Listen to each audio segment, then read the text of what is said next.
അസ്സാം വലൈക്കും everyone, welcome to my channel.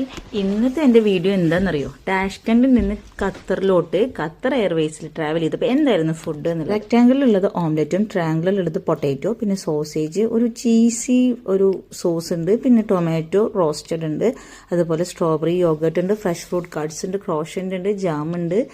ഇതൊക്കെ എനിക്ക് കഴിക്കാനുണ്ടായിരുന്നത് ഈ ബ്രെഡ് പുഡിംഗ് ആയിരുന്നു. ഭയങ്കര ടേസ്റ്റ് ആയിരുന്നു. എന്താ ഇതിൻ്റെ റെസിപ്പി, എന്താ ഇതിൻ്റെ പേരെന്നൊന്നും എനിക്ക് മനസ്സിലായില്ല. പക്ഷെ എന്നോട് ഉറക്കത്തിൽ വിളിച്ചിട്ട് ബ്രെഡ് പുഡിംഗ് ഉള്ളൂ എന്ന് പറഞ്ഞു. ലാസ്റ്റത്തെ സീറ്റുകളായതുകൊണ്ട് നമുക്ക് പിന്നെ മിച്ചം വരുന്നതല്ലേ കിട്ടുക. അപ്പോൾ എനിക്ക് സത്യം പറഞ്ഞാൽ ദേഷ്യം വന്നത്. പക്ഷെ കഴിച്ചപ്പോൾ അപ്പാര ടേസ്റ്റ് ആയിരുന്നു. രാവിലെയാണ് കേട്ടോ നമ്മൾ ഹമദ് ഇൻ്റർനാഷണൽ എയർപോർട്ടിൽ എത്തുന്നത്. രണ്ട് സൈഡിലും രണ്ടാൾക്കാരും നല്ല ഉറക്കത്തിലാണ്. പുറത്തേക്കുള്ള വ്യൂ കാണാൻ നല്ല ഭംഗി. മക്കൾ ഭക്ഷണം കഴിച്ചത് ഹമദ് ഇൻ്റർനാഷണൽ എയർപോർട്ടിൽ വെച്ചായിരുന്നു കേട്ടോ.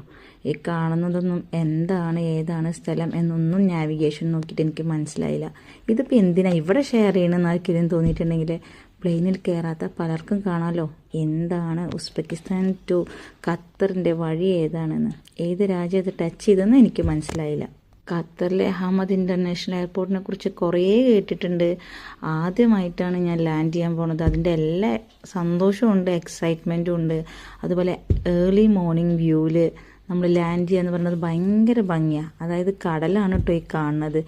ആദ്യം ഉറക്കപ്പിച്ചിൽ നോക്കിയിട്ട് ഇത് കടലാണോ കരയാണോ എന്ന് മനസ്സിലാവാത്തൊരവസ്ഥ. കാരണം ഒരു ഭൂമിയിലെ മിറാഷാണോ എന്നും ഐഡൻറ്റിഫൈ ചെയ്യാൻ പറ്റില്ല. പിന്നെ എനിക്ക് മനസ്സിലായി ഇപ്പോൾ ഇത് കടലാണ് എന്ന്. ഒരു വട്ടം ഞാൻ തോന്നിപ്പോയി ഇത് കടലിലോട്ടാണോ ലാൻഡ് ചെയ്യാൻ പോകുന്നത്. അല്ല, കരയിലോട്ട് തന്നെയാണ് ലാൻഡ് ചെയ്തത്. It was A wonderful experience. നിങ്ങൾക്ക് ഈ വീഡിയോ ഇഷ്ടമായില്ലേ എങ്കിൽ ലൈക്ക് ചെയ്യുക, കമൻറ്റ് ചെയ്യുക, ഈ ചാനൽ സബ്സ്ക്രൈബ് ചെയ്യുക.